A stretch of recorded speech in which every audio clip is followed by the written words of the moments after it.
আসসালামু আলাইকুম ভিউয়ার্স, আপনারা সবাই কেমন আছেন? আজকে আমি আপনাদের দেখাবো কিভাবে একটা শেপের সঙ্গে ইমেজের ক্লিপিং মাস্ক করতে হয়।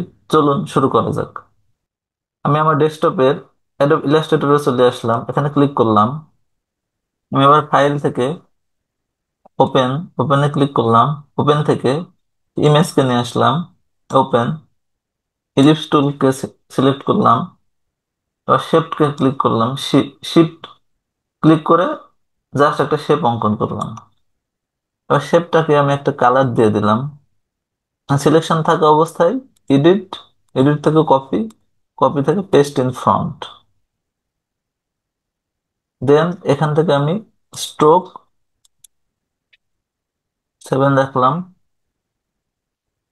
এবার ইমেজ সিলেকশন থাকা অবস্থায় শিফট ক্লিক করে ইমেজে ক্লিক করলাম। এবার রাইট ক্লিক করে মেক ক্লিপিং মাস্ক, দেখেছেন?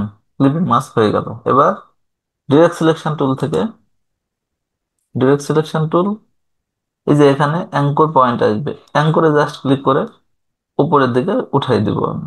জাস্ট উঠাই দিলাম, এই যে। এবার সিলেকশন টুলে ক্লিক করে ওকে করলাম, দেখেছেন? কত সুন্দর ক্লিপিং মাছ হয়ে গেছে। তো সবাই ভালো থাকবেন। Thank you all.